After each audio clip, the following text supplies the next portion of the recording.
khair dan senantiasa ditambah kebaikan untuk kita semua.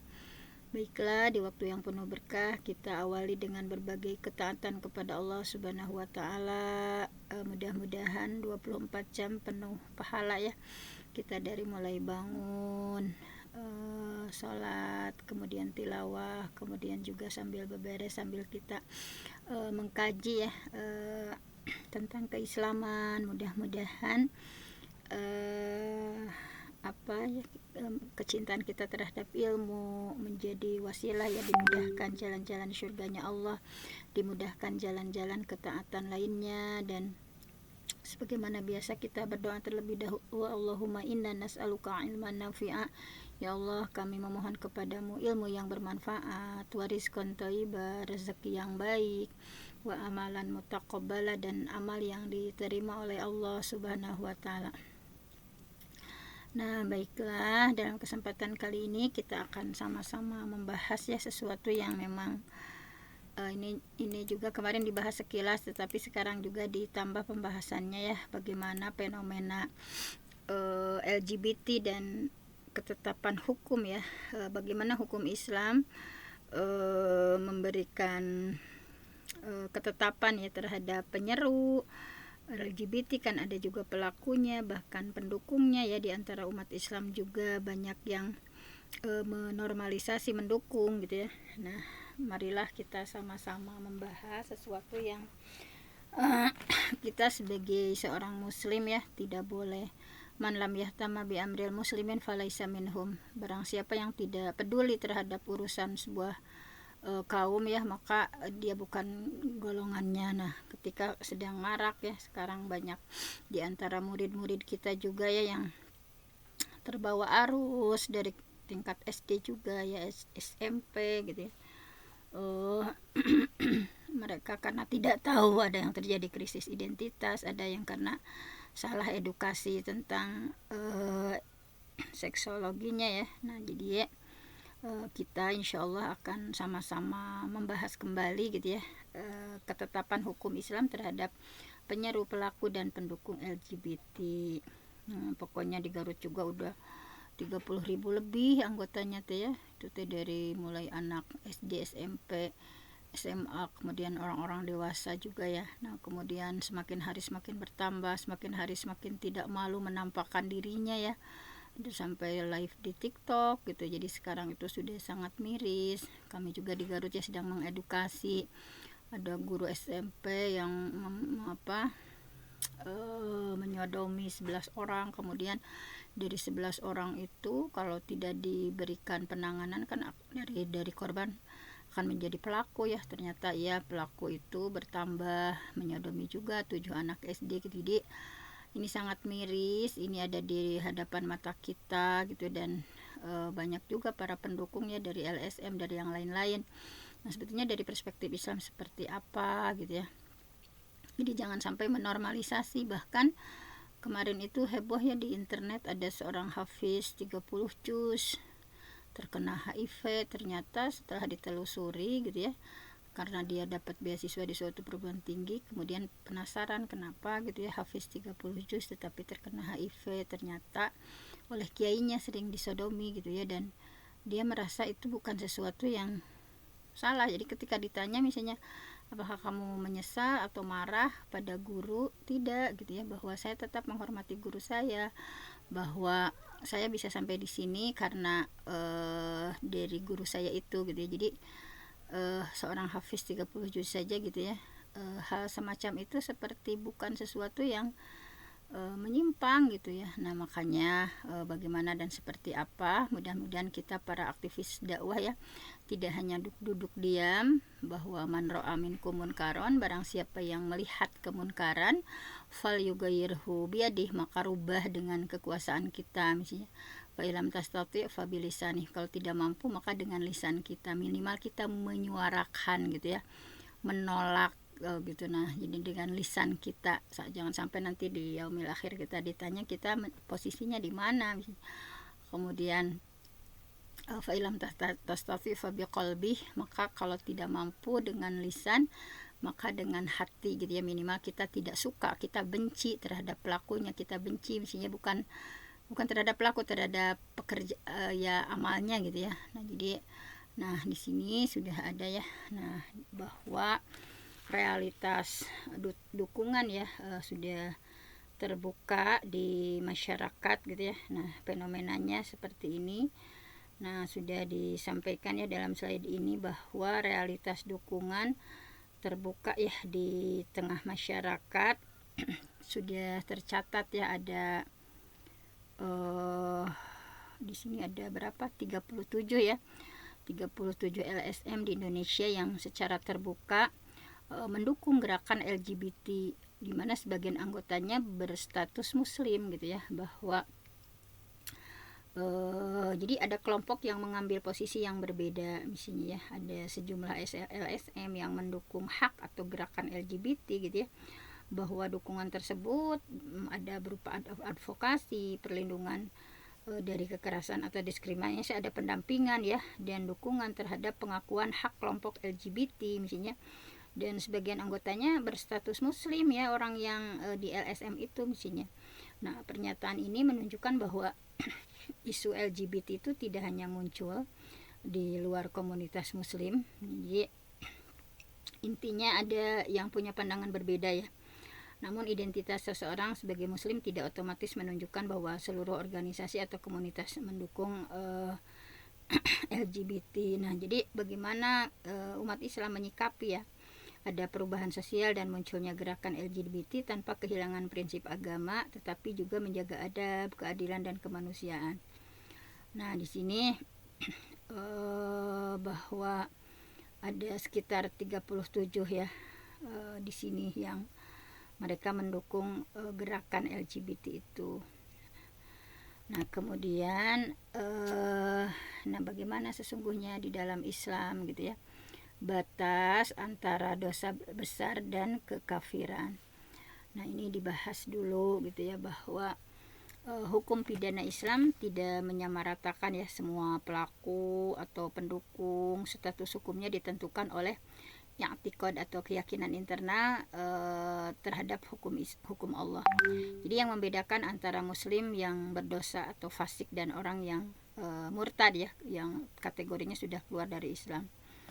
Nah bahwa dalam penjelasan ini ya, bahwa perbedaan antara dosa besar atau maksiat atau kekafiran, khususnya dalam kaitannya dengan seorang muslim, bahwa kan seorang muslim ya sudah bertauhid, dia beriman, bersyahadat asyhadu alla ilaha illallah wa asyhadu anna muhammadar rasulullah, berarti dia punya ketauhidan, punya keimanan.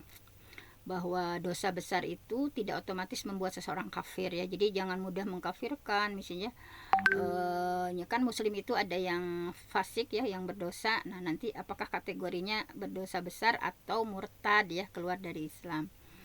Nah jadi intinya seorang muslim yang melakukan dosa besar selama tidak mengingkari ya atau menolak ajaran yang sudah jelas ya pada sini, tetap berada dalam Islam. Misalnya dia pelaku LGBT tetapi dia mengakui bahwa lesbi atau gay itu adalah sesuatu yang haram, tetapi dia melakukannya gitu. Selama dia mengakui bahwa tidak merubah ya hukum yang sudah ditetapkan Islam, tetap dalam kondisi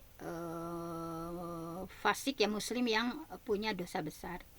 Jadi disebut fasik yang muslim tapi melakukan kefasikan, muslim tapi melakukan dosa, tetapi ini belum dikatakan kafir, belum keluar dari Islam. Jadi dasar pentingnya adalah bahwa perbuatan maksiat dan keyakinan i'tiqad ini tidak selalu sama. Apa yang membedakan fasik dengan murtad nantinya ya, kalau muslim fasik itu ya yang pertama ini di atas itu, bahwa masih meyakini bahwa Allah dan masih meyakini Allah dan dasar-dasar keimanannya, dan mengakui bahwa perbuatan yang dilakukan itu dosa gitu, tapi dia tetap melakukan dosa itu gitu, statusnya berdosa, tetapi tidak otomatis menjadi kafir. Sedangkan yang kedua yang murtad, yang keluar dari Islam, itu berkaitan dengan keluarnya seseorang dari Islam terutama melalui keyakinan, ucapan atau perbuatan yang menurut ketentuan syariat benar-benar membatalkan Islam gitu. Jadi persoalannya bukan sekedar pernah melakukan dosa, tetapi menyangkut keyakinan, i'tiqad, dan pembatal keislaman. Jadi gambar tali ini ya bercabang, menggambarkan bahwa tauhid atau keimanan seorang muslim. Kemudian ketika seorang muslim tersebut melakukan dosa, maka statusnya apakah dia menjadi muslim tetapi berdosa dinamakan fasik. Fasik tidak sama dengan murtad. Jadi murtad itu kategori berbeda ya, karena menyangkut keluarnya dari Islam. Nah ini dalam konteks LGBT ini ya, kita memberikan batas supaya tidak gegabah dalam melakukan takfir. Misalnya seseorang yang melakukan perilaku yang dipandang haram dalam Islam ya, tidak boleh langsung disebut kafir hanya karena melakukan perbuatan tersebut. Jadi perlu dibedakan antara perbuatan ini haram, antara pelakunya kafir, ada dua sesuatu yang berbeda gitu ya. Bahkan jika keyakinan atau ucapan dinilai bertentangan dengan prinsip ya, vonis terhadap individu tersebut sebagai kafir bukan perkara yang boleh dilakukan secara serampangan.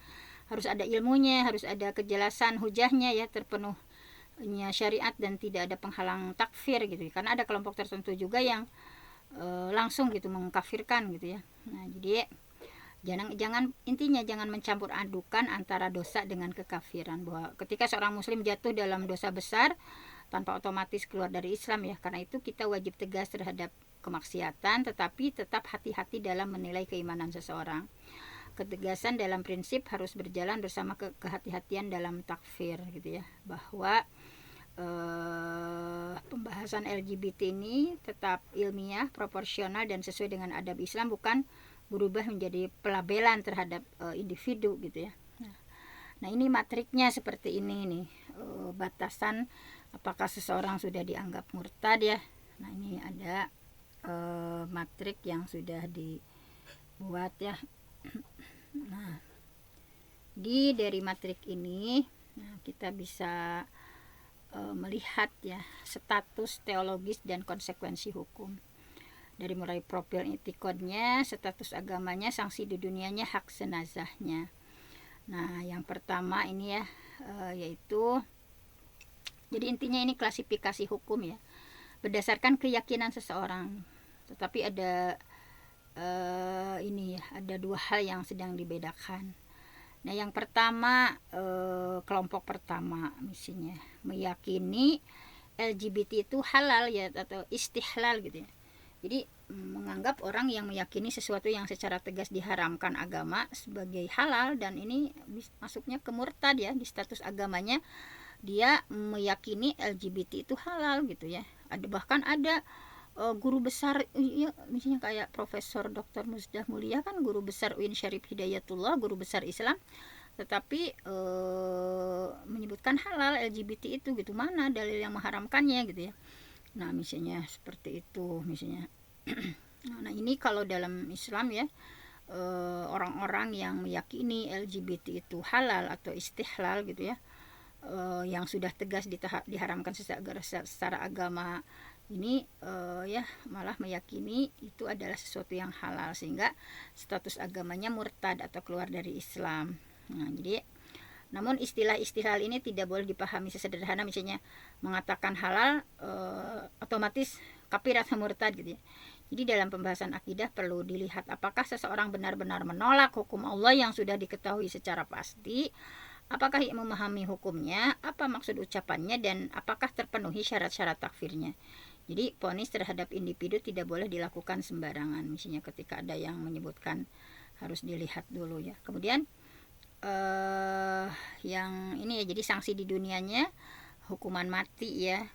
Kemudian haddul murtad ya, hak jenazahnya tidak disolatkan dan tidak didoakan. Kemudian yang kedua adalah meyakini LGBT haram gitu, tapi tetap melakukan gitu ya. Ini misalnya meyakini bahwa LGBT itu haram gitu, tetapi dia tetap melakukan perbuatan ini. Nah ini berbeda ya. Misalnya seseorang bisa tahu bahwa suatu perbuatan haram tetapi tetap melakukan karena memang lemah iman atau dorongan hawa nafsu.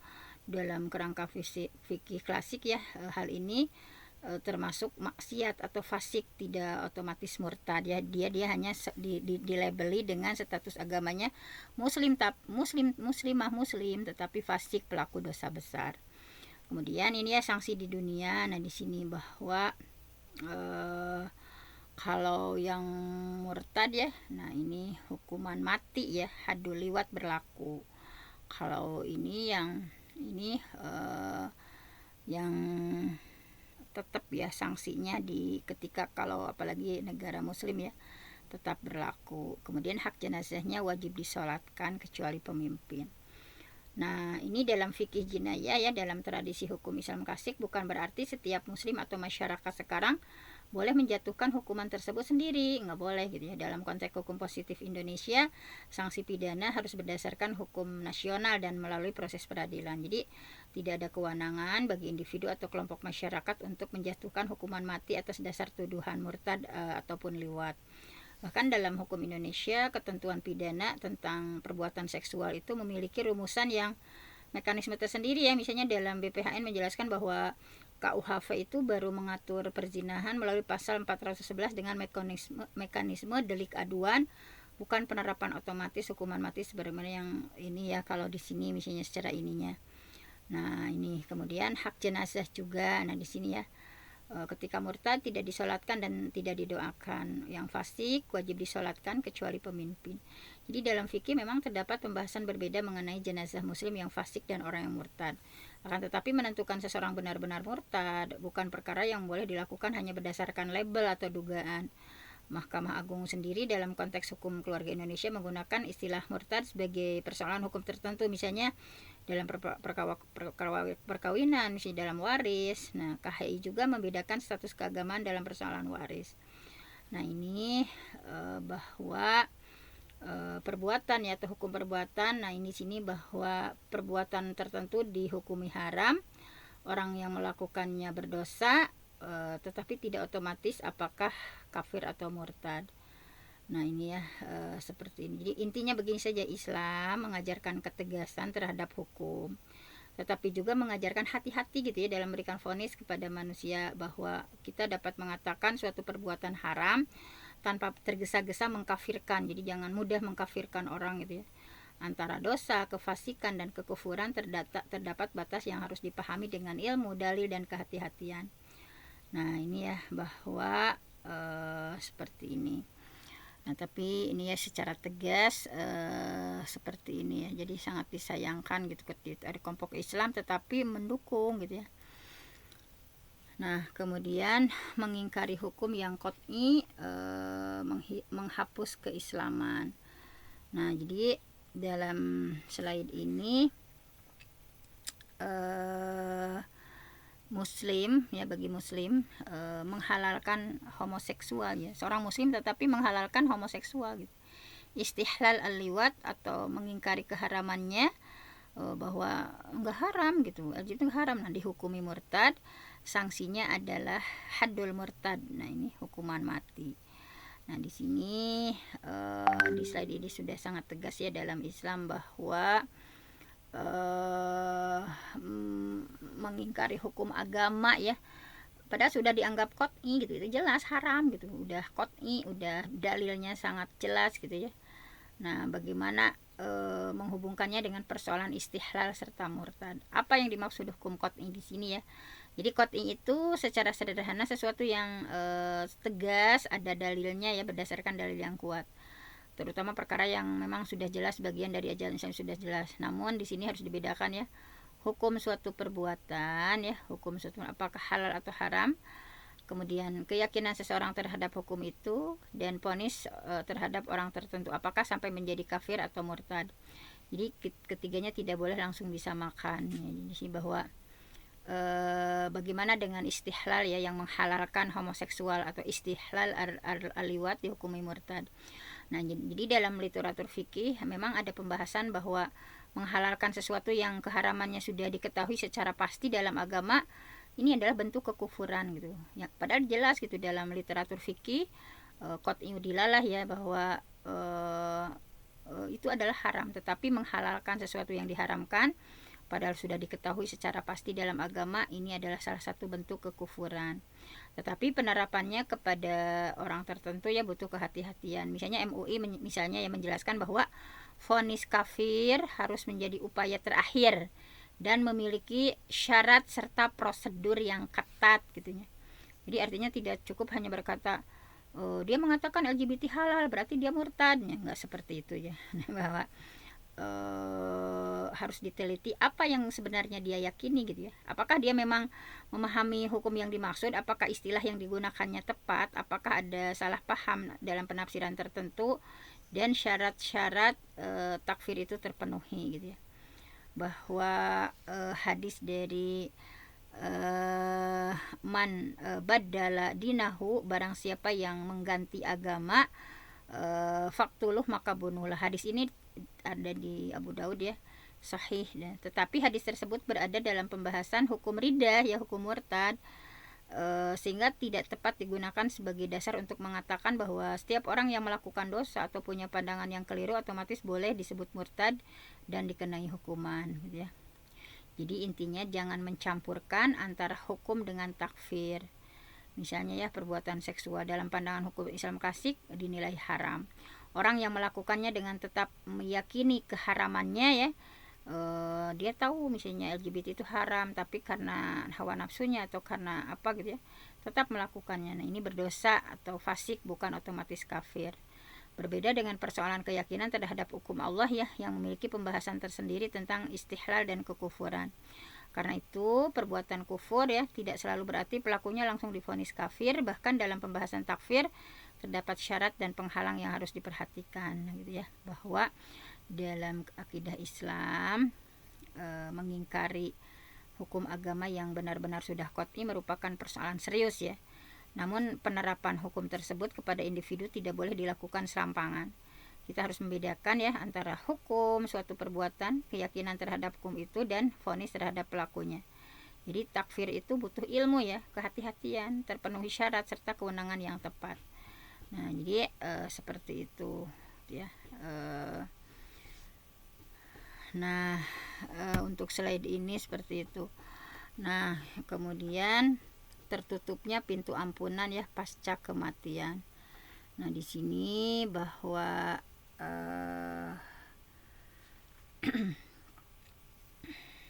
sebentar. Nah, dalam slide ini jadi ya bahwa dalil utamanya itu bahwa manhaj di sini ya, bahwa harus dipahami sangat hati-hati. Ini dalilnya benar ya dalam masalah larangan memohonkan ampun orang yang meninggal dalam kekufuran, tetapi istilah dan penerapannya perlu diperjelas bahwa ya di sini bahwa tertutup pintu ampunan setelah kematian ya, bahwa dalilnya di sini At-Taubah ayat 113 bahwa tidak pantas bagi nabi dan orang beriman memohonkan ampun kepada Allah bagi orang yang musyrik setelah mereka jelas bahwa mereka itu musyrik dan penghuni neraka jahanam. Jadi pasca eksekusi jenazah murtad diharamkan untuk disolatkan dan dipintakan ampunan. Nah, ini bahwa maka nalin nabi, tidaklah pantas bagi nabi walazina amanu dan orang beriman ayastaghfiru memohonkan ampun lil musyrikin untuk orang-orang musyrik walau kanu uli kurba ya, walaupun mereka adalah kerabat. Di dalam Ibnu Katsir ayat ini berkaitan dengan larangan memohonkan ampun ya untuk orang yang meninggal dalam keadaan musyrik ya, dalam keadaan kafir setelah jelas keadaan mereka. Jadi yang menjadi titik penting adalah meninggal dalam kekafiran, bukan sekedar seseorang yang pernah melakukan dosa atau memiliki perilaku yang dianggap maksiat. Nah, bagaimana dengan jenazah yang murtad ya? Jadi dalam fikih Islam, orang yang memang sudah benar-benar dihukumi murtad dan meninggal dalam keadaan murtad tidak diperlakukan sebagai jenazah muslim. Jadi konsekuensinya tidak disolatkan sebagai jenazah muslim, tidak dimintakan ampunan dan doa dan istighfar ya untuk keselamatan akhiratnya. Persoalan pemakamannya mengikuti ketentuan hukum yang berlaku ya hari ini ya, bahwa sejalan dengan At-Taubah 113 yang melarang istighfar bagi orang musyrik setelah jelas mereka mati dalam kekufuran. Tetapi di sini ada batas yang sangat penting. Jadi tidak boleh langsung mengatakan seseorang murtad hanya karena melakukan suatu perbuatan tadi ya, bahwa ada perbuatan kufur ya, dan orang tertentu langsung divonis kafir. Itu perbuatan haram tidak sama dengan pelakunya otomatis murtad. Bahwa tadi ya. Nah, jadi pintu ampunan sudah tertutup. Tertutupnya pintu ampunan setelah kematian ya. Jadi bagi orang yang meninggal dalam keadaan kufur, syirik, tidak ada lagi kesempatan untuk bertaubat ya setelah kematian, dan tidak boleh umat Islam memohonkan ampun untuknya ya. Ini berbeda kalau muslim yang meninggalnya fasik ya, melakukan dosa besar. Yang muslim yang berdosa masih berada dalam wilayah kehendak Allah, Allah dapat mengampuninya atau mengazabnya sesuai kehendak Allah. Jadi orang muslim yang berbeda, orang muslim yang berdosa tetap diperlakukan sebagai jenazah muslim. Dan orang-orang yang meninggal dalam kekufuran tidak disolatkan dan tidak dimintakan ampunan di akhirat. Nah, kaitannya dengan LGBT ya, bahwa jangan dibuat seperti misalnya pelaku LGBT murtad tidak disolatkan. Nah itu jadi bahwa perbuatan yang dinilai haram menurut syariat, kemudian orangnya melakukannya, apakah ia ditanya dulu apakah ia masih mengakui bahwa perbuatan tersebut haram. Kalau dia masih mengakui itu haram, nah masih tetap ya, tetap menjadi muslim yang berdosa.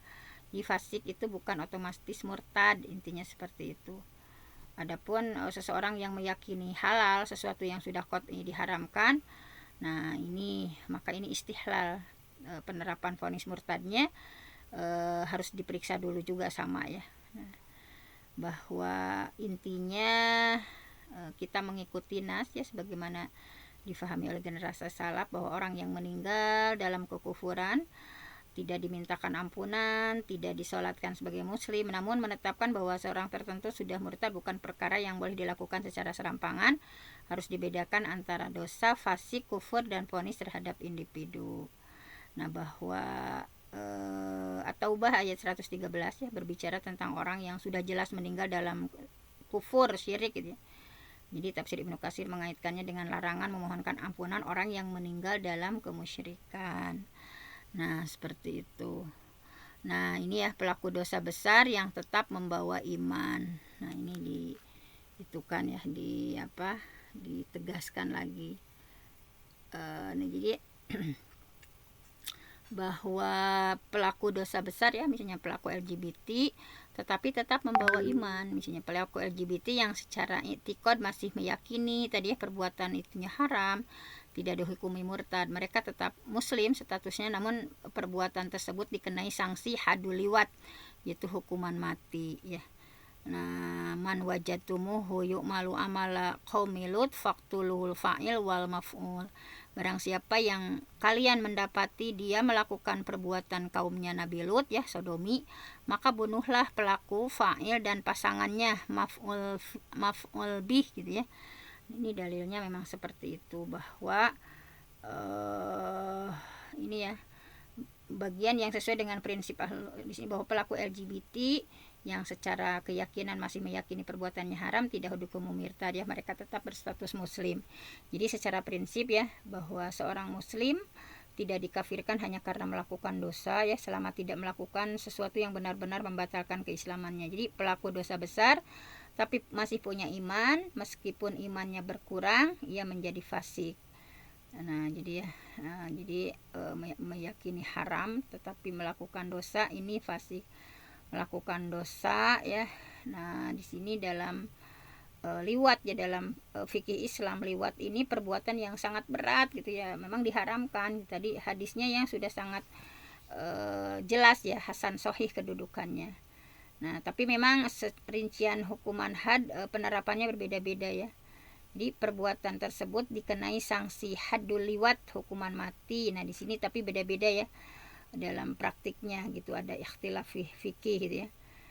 Yang ini bahwa pembahasan hudud ini adalah ranah otoritas hukum peradilan ya, bukan kewenangan individu atau kelompok masyarakat. Ya, ini misalnya ada yang pelaku LGBT kemudian dia menghalalkan, kita hukum misalnya, nggak bisa gitu ya. Bahwa hadis ini ada man wajadtumuhu, barang siapa yang kalian man wajadtumuhu ya'malu amala qaumi lut, barang siapa yang kalian mendapati ada sebuah kaum yang melakukan perbuatan kaumnya Nabi Lut, faktul fa'il, maka bunuhlah pelaku, wal maf'ul bih, dan orang yang menjadi objek perbuatan tersebut. Nah, ini di hadis riwayat Abu Daud ya. Nah, ini statusnya, status hadisnya di sini insyaallah gitu ya, sahih gitu. Nah, di sini bahwa yang paling penting ya memisahkan hukum perbuatan dan dari hukum pelakunya. Misalnya perbuatannya haram, orang sengaja melakukan berdosa. Jika ia tetap mengakui keharaman, ya tadi ya tidak otomatis kafir. Ini prinsip yang penting dalam akidah Ahlussunnah. Jadi tidak mengkafirkan ahlul kiblah hanya karena dosa ya, selama dosa tersebut tidak disertai sesuatu yang membuat kafir. Nah, bahwa di sini dalam pandangan Quran Sunnah ya bahwa iman itu kan kadang bertambah berkurang. Jadi pelaku dosa besar tidak sama kedudukannya dengan orang yang taat, punya iman tetapi imannya mengalami kekurangan karena kemaksiatan yang dilakukan. Nah, jadi dalam perspektif syariat Islam, perbuatan liwat dipandang sebagai dosa yang sangat berat. Namun tadi orang melakukannya tidak otomatis dihukumi murtad apabila ia tetap meyakini itu haram. Persoalan hukum pelaku, status iman, dan penerapan sanksi harus dibawa secara terpisah. Nah, di sini ya penjelasan tentang di slide ini. Nah, di sini konsensus ya, kesepakatan atau ijtima para sahabat. Nah, ini satu keputusan 4 eksekusi. Nah, di sini ada ijma ya, ijma itu kesepakatan ya. Nah, ijma itu adalah kesepakatan bagaimana para sahabat membuat satu keputusan 4 eksekusi. Nah, jadi ada ijma sahabat atau konsensus mutlak bahwa sanksi pidana untuk homoseksual adalah hukuman mati atau al-qatlu. Perbedaan pendapat hanya terjadi pada teknis pelaksanaannya, uslubnya gitu ya. Semua sepakat gitu. Al-qatlu mati gitu ya. Perbedaannya pada teknis pelaksanaan uslub. Ada yang dibakar dengan api, dirajam, dipancung, dijatuhkan dari ketinggian gitu ya. Nah, bahwa di sini dalam literatur fikih klasik ya, penjelasan ulama misalnya seperti Ibnu Taimiyah, terdapat klaim bahwa para sahabat sepakat mengenai hukuman mati ya untuk para pelaku liwat. Sementara perbedaannya gimana cara melaksanakannya gitu ya, mati itu. Nah, misalnya di sini ya yang pertama ya, ijma sahabat itu ini ya, terdapat ijma atau konsensus mutlak ini ya dalam hal ini ya pokoknya sebagian ulama di antaranya Ibnu Taimiyah menukil adanya ijma sahabat mengenai hukuman mati bagi pelaku liwat dengan perbedaan dalam cara pelaksanaannya. Mengapa ada muncul 4 bentuk ya, dibakar dengan api, dirajam, dipancung, dijatuhkan dari tempat tinggi gitu ya. Nah, riwayat ini pendapat yang dinisbahkan kepada sejumlah sahabat beda-beda gitu ya. Dalam literatur fikih menyebutkan antara lain dibakar gitu, dirajam, dilempar dari tempat yang tinggi, serta pembunuhan dengan pedang misalnya. Ini menunjukkan perbedaan ijtihad memang ada dalam rincian hukuman. Bahkan cara dibakar ini ya perlu kehati-hatian gitu. Jadi dalam masalah pembakaran dengan api ada riwayat ya tindakan Ali radhiyallahu anhu terhadap juga bahwa riwayat Ibnu Abbas mengingatkan larangan menyiksa dengan api berdasarkan hadis Nabi gitu ya. Ini menunjukkan bahwa riwayat mengenai pembakaran tidak boleh disederhanakan menjadi salah satu cara yang disepakati para salaf gitu ya. Nah, ini adalah pembahasan fikih jinayah, bukan kewenangan individu. Nah, bahwa pembahasan tentang hudud atau ukubat dalam kitab klasik adalah pembahasan hukum dan peradilan. Jadi bukan izin kepada individu boleh misalnya, atau kelompok tertentu atau ormas tertentu tidak boleh gitu ya. Misalnya terhadap melakukan kekerasan terhadap orang yang dituduh melakukan liwat. Jadi kalau melihat orang melakukan LGBT ya di sini ya, misalnya jangan sembarangan juga memberikan hukumannya. Ya, penetapan perkara pidana, pembuktian, ada syarat hukum, ada pelaksanaan sanksi ya. Ini adalah otoritas hukum peradilan, bukan tindakan massa atau seseorang. Jangan menyamakan homoseksual dengan semua bentuk identitas LGBT di sini ya, bahwa dikelompokkannya ini ya, bahwa liwat tidak sama dengan seluruh identitas LGBT. Nah, jadi jadi dalam membahas LGBT di kontemporer itu harus dibedakan antara identitas, ada orientasi, keyakinannya seperti apa, perilaku dan tindakan seksual ini. Nah, ini harus dibahas lebih mendalam lagi ya. Nah, intinya dalam literatur fikih klasik ada perbedaan yang kuat ya dalam menghukumi liwat sebagai dosa besar dengan sanksi yang sangat berat. Sebagian ulama termasuk Ibnu Taimiyah menukil adanya ijma sahabat ya mengenai hukuman mati. Sementara dalam riwayat mengenai metode pelaksanaannya berbeda ya. Pembahasan ini merupakan ranah fikih jinayah dan peradilan, bukan kewenangan individu gitu. Kita wajib membedakan antara tegas terhadap hukum syariat dan tindakan main hakim sendiri gitu ya. Nah, harus hati-hati juga. Nah, kemudian hak jenazah tadi ya. Nah, hak jenazah yang sudah dibahas sebetulnya tapi dirinci lagi dalam slide-slide ini ya.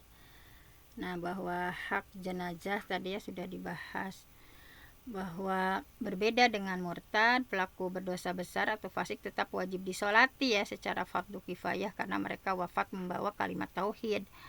Bahwa sholatlah kamu di belakang siapa saja yang mengucapkan la ilaha illallah, dan sholatilah oleh kamu jenazah siapa saja yang mengucapkan la ilaha illallah selama ada kalimat tauhid dalam hatinya ya, dan tidak meyakini gitu, dan masih meyakini bahwa itu adalah sebuah dosa, masih tetap disolatkan.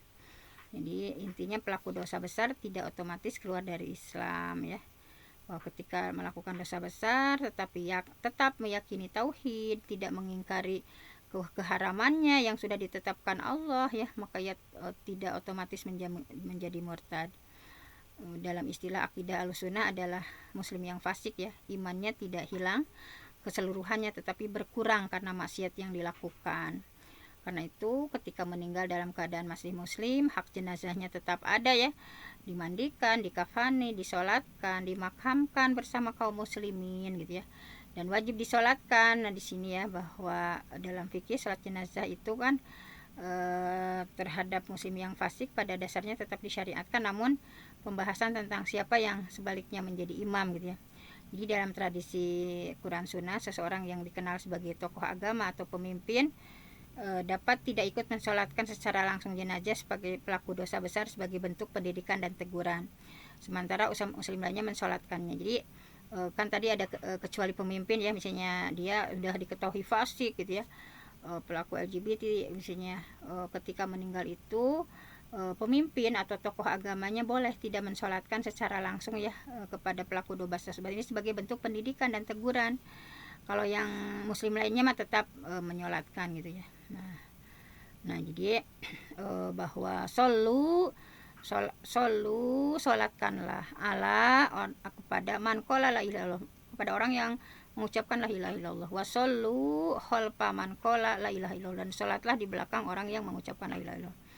Nah di sini ya, kemudian ada bahwa ahlul kiblah, orang-orang yang menghadap kiblat, la nukaffiruhum bizunub, tidak kami kafirkan hanya karena dosa. Jadi prinsipnya ya banyak dalil bahwa pokoknya orang yang masih termasuk muslim tidak dilukurkan dari Islam hanya karena dosa misalnya, tetapi dihukumi fasik tadi. Nah bahwa ini ya, misalnya seseorang melakukan perbuatan dalam syariat dipandang dosa besar ya, tetapi tadi masih mengakui bahwa perbuatan itu haram gitu ya. Melakukan dosa besar tidak otomatis kafir, masih muslim tapi kategorinya fasik. Jika meninggal dalam Islam tetap punya hak jenazah muslim. Sedangkan orang yang murtad kufur yang benar-benar terbukti ya, meninggal dalam keadaan kufur, tidak diperlakukan sebagai jenazah muslim. Nah ini seperti itu, bahwa intinya Quran Sunnah ya membedakan antara dosa dan kekufuran. Pelaku dosa besar tidak otomatis keluar dari Islam selama punya tauhid dan tidak melakukan pembatal keislaman, ia tetap muslim. Karena itu tadi ya, ketika meninggal tetap punya hak sebagai jenazah muslim. Nah ini kemudian sanksi sosial ya, menarik diri sebagai ini pelajaran atau menjadi takdib ya, bahwa meskipun wajib disolati misalnya oleh masyarakat awam, para pemimpin ya atau ulama al-fudala ya, dianjurkan untuk tidak menyolati jenazah itu. Ini merupakan hukuman dan teguran keras ya, jazron, agar tidak ditiru oleh umat. Jadi Nabi juga pernah menolak menyolati jenazah laki-laki yang bunuh diri ya dengan tombak sebagai pelajaran bagi yang lain gitu ya. Nah jadi berbeda antara ini gitu ya, bahwa intinya sanksi sosial dalam bentuk menarik diri atau takdib, bahwa di sini dalam tujuan hajar dan islah ya, bahwa jadi sanksi sosial dalam bentuk menarik diri atau ta'dib, ini pembatasan antara interaksi dan yang maksudnya sebagai pendidikan atau teguran ya, bukan kebencian terhadap orangnya, bukan gitu. Bahwa Nabi bukan berarti benci, tetapi ini adalah menjadi pelajaran gitu ya. Jadi menurut manhaj ini bahwa konsep yang paling dekat adalah al-hajru ya, yaitu tidak berinteraksi untuk sementara dalam kondisi tertentu dengan tujuan islah atau perbaikan gitu. Jadi dasarnya mendidik bukan benci. Misalnya salah satu contoh yang paling jelas ya kisah Ka'ab bin Malik ya, dan dua sahabat lainnya yang tidak ikut perang Tabuk. Mereka tidak ikut perang Tabuk tanpa uzur gitu, tanpa uzur syar'i gitu. Nabi menyuruh orang muslim untuk tidak berinteraksi ya, al-hajru, diantepkeun al-hajrut ya, dengan mereka selama 50 hari sampai Allah menerima taubat mereka dalam At-Taubah ayat 118. Di peristiwa tersebut ya, ada di hadis sahihnya bahwa Ka'ab bin Malik tidak dikafirkan ya. Dia kan tidak mau berperang dengan tidak ada udur syar'i. Ia tetap muslim. Jadi hanya pembatasan sosial ini merupakan bentuk pendidikan dan koreksi, bukan penghilangan martabat kemanusiaan. Tujuan hajar atau islah ya, membiarkan itu adalah jadi orang berdosa harus dibenci gitu. Maksudnya bukan harus dibenci, tetapi at-ta'dib wal islah, untuk tujuan pendidikan dan perbaikan maksudnya, bukan dibenci. Jadi tidak tindakan menjauh, misalnya kita menjauh ya, justru membuat nanti semakin jauh dari agama ya, semakin terisolasi dan menimbulkan kerusakan yang lebih besar. Maka penerapannya perlu dipentingkan berdasarkan maslahat dan madorot. Misalnya ini ya tentang LGBT misalnya, dalam perspektif keagamaan yang digunakan di ini ya, seseorang dapat tidak menyetujui suatu perilaku sosial, tetapi ketidaksetujuan tersebut ya terhadap perilaku tidak berarti boleh merendahkan martabat orang lain. Di menolak perbuatannya gitu ya, yang dia yakini itu tidak sama dengan, jadi nggak boleh merundung, menghina, mengancam, melakukan kekerasan misalnya. Apalagi jika konteksnya sekolah seorang siswa yang sedang mengalami persoalan identitas ya, dia tertarik dengan sesama jenisnya misalnya, atau perilaku tertentu, tidak boleh menjadikan sasaran perundungan atau dipermalukan di teman-temannya gitu. Guru tetap wajib mendidik, melindungi, membimbing, menjaga kerahasiaan gitu ya. Jadi jangan menjadikan hajru sebagai pemutusan silaturahmi yang sembarangan.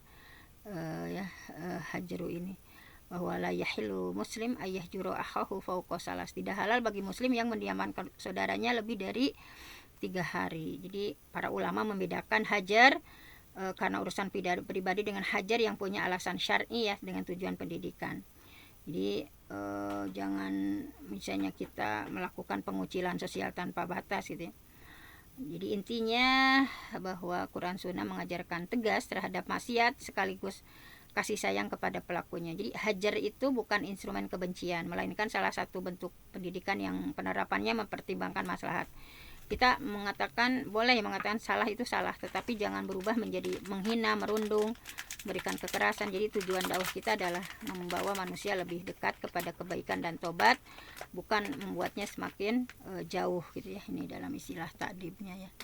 Jadi ini ya, bahwa negara sekuler atau individu dilarang ya, bahwa negara yang bukan Darul Islam ya, tidak punya hak otoritas untuk menjalankan sanksi pidana Islam. Jadi menegakkan hudud atau sanksi pidana Islam adalah hak eksklusif khalifah dan wakilnya ya. Jadi hukum ini tidak boleh dieksekusi secara main hakim sendiri oleh individu ataupun ormas misalnya. Jadi para fuqaha sepakat bahwa tidak ada yang berhak menegakkan hudud kecuali imam saja atau wakilnya. Ittafaqal fuqaha ala annahu la yuqimul hudud ilal imam ya au naibuhu. Nah, pokoknya tugas kita memberikan edukasi dakwah, membina umat dengan akidah, pemahaman yang lurus, perang pemikiran yang membongkar narasi kebebasan dan HAM sekuler yang menyesatkan. Mudah-mudahan kita berjuang ya, bahwa bagaimana seandainya misalnya dengan ditegakkan dalam Islam ya, itu masih perlu perjuangan. Nah, mungkin hanya itu saja, bahwa kita jangan hanya duduk diam ya, minimalnya kita ada pernyataan sikap bahwa supaya tidak terus menyebar ya paham ini dan tidak semakin banyak LSM yang apalagi ada umat Islamnya yang istihlal tadi, menghalalkan. Mungkin hanya itu saja, yang benar datangnya dari Allah, yang salah dari saya sendiri. Aku qouli hadza, astagfirullahil wa lakum. Assalamualaikum warahmatullahi wabarakatuh. Silakan Bunda. Waalaikumsalam warahmatullahi wabarakatuh. Jazakillahi asana jaza kepada Al-Mukarramah Bunda Dr. Fenty yang telah memberikan ilmunya kepada kita semua. Semoga kita semua bisa mengamalkannya dalam kehidupan sehari dan semoga kita semua mendapatkan hidayah dan taufik oleh Allah Subhanahu wa taala. Amin ya Allah ya rabbal alamin.